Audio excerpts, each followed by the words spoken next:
chief economist of the World Bank, because he hadn't he had raised internal objections to some of this disastrous activities, literally generating riots so you can take over a nation's finances and take away all their capital, all their products. And the ultimate thing they're trying to take from Greece, too, is Greece has a lot of offshore natural gas. And that was one of the things that they insisted on seizing, which is why it's also goes into Cypriot territory, why they bankrupted Cyprus. They want that gas, too. And how do you get it cheap instead of having to pay full price? Well, you seize the nation, and the gas comes along with it. So you did have these riots, and now this year, finally, after the nation of Greece had everything sucked, the nation was sucked dry, the people stood up last week and voted for a new party, a revolutionary party, supposedly, called Syriza, headed by a guy named Alexis Tsipras. And I had an article about the election that was put on the front page of the big Sunday paper in Greece. Because I said, it's very nice that you have a guy who's standing up to the Germans and the big bankers. But on the other hand, he's saying he wants to stay within the Eurozone. He wants to keep the euro. I said, that's like saying, I want to cure my leprosy, but I don't want to leave the leper colony. That's the problem. The euro was an instrument of destruction. And I know that because the guy that invented the euro is another economist named Robert Mundell in Columbia University in New York. And he told me, point blank, that the purpose of the euro was to destroy the powers of governments, of working people, of labor unions, cut pensions, cut rules. He was like the big advisor to Reagan and Thatcher on cutting the power of working people in the economy. He told me that point blank. I haven't quoted, I have it on tape. But the entire purpose of the euro is to take away control of an economy from the public, from the parliaments and congresses, and it would only be the economies, your budgets, your exchange rates, the money supply, all these things. Every detail of your economy and your government would be taken out of the hands of the electorates of these nations. He's told me that directly. I've got it on tape. I published it, and he's not taking it back. But that's how the euro came about, and so with Greece and the euro, they didn't stand a chance. In fact, the German finance minister after the election said, and this is a quote worth remembering, a good quote worth remembering. The German finance minister said, elections don't mean anything. And believe me, that applies not just to Greece, but to the United States, to England, to Italy, to Spain. Elections don't mean anything. That's the key. Once in a while they get arrogant and they tell you what they really mean. Well, this is the essence of the private global corporate government. And the worst part about it is they don't like free market. They like monopolies. So they're promoting a type of real low-level socialism, of just subsistence socialism, that they're then exempt from and basically tax exempt from, just like the France's Socialist Party with all these Swiss bank accounts. And it really is just a new above-the-law class of royalty.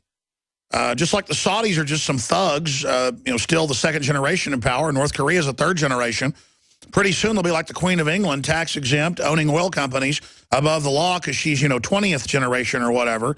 And then you've got Stiglitz in an article just a few months ago saying the Federal Reserve is tyrannical. We had that on screen earlier. And you've got Rolling Stone saying everything is fixed in LIBOR. So it's not just Greg Palast, the economist, saying this 20 years ago, or Ron Paul saying it 30 years ago, or Alex Jones saying it 20 years ago. Now, as you were saying, it's just out in the open. And it's not like these bankers took over through economic competition. They took over by getting governments to accept giving them unlimited currency and credit through things like the Federal Reserve. And then now they're waging a war against grassroots prosperity, even pushing how we need to live under austerity and how it's liberal and trendy to be poor. And Obama's telling Africans they can't have a car or air conditioning. He's not saying you need to have clean cars and air conditioning, which they're developing or have. No, just you don't have it. Now I'm going to get back on this jumbo jet. I mean, it really shows that these are eugenicists. These are a ruling elite that manage us like a herd of animals.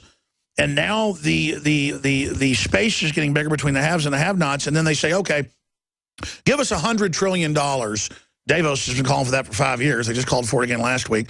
Soros just says, no, 90 trillion will do over the next decade, and we'll fix everything by loaning that money to people. Well, that they'll then control.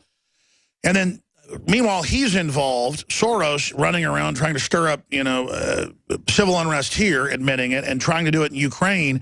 What do you think he's doing? Because, again, they create the inequity, then they say, give us more power or it will all blow up. Well, I haven't followed Soros. I wish I could give you the information on that, but he's not in my... I've been doing other investigations right now. I've actually been staying out of the Ukraine story because it's for me, it's just... a quagmire. And, yeah, a photographer went there. But you know what's happening is that when you say people who are outside the wall... Stay there. I want to come back and get your take on this destabilization and keep you a little bit the next hour because I'm going to take some phone calls from Ellen, Ladd, Frank, Terry, and others, Trey and others that are holding patiently. Again, I'm Alex Jones, prisonplanet.com and Infowars.com. The enemy does not want those websites getting out, folks. Spread them far and wide. 11-year-old girl's bedroom, pushing her to the floor at gunpoint. That was responding to a false burglary report. Islamic State continues destruction of antiquities in Iraq. Bitcoin elites plan secret confab Bilderberg-style meeting. Fox host on mandatory vaccines. Some things require Big Brother. That and more is coming up.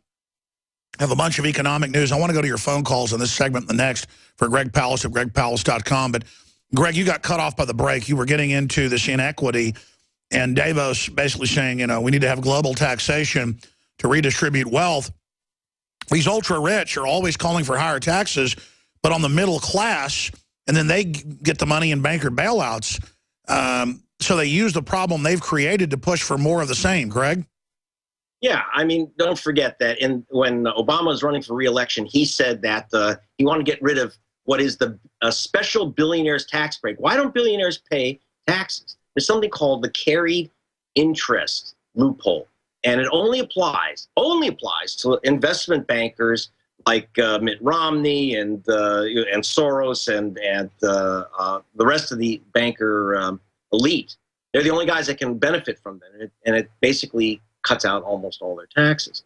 And so Obama promised he was going to get rid of this gimme to the billionaires. When he put forward his tax proposals, was completely forgotten, and just shows you that, in other words, come on, we know who pays the taxes, and if a rich guy doesn't pay the tax, you're paying it. Someone's paying it. That we have forces in Iraq, and we have forces, we have forces especially in Afghanistan, all over the world. Someone's picking up the tab, and it ain't the guys who are being protected by those forces.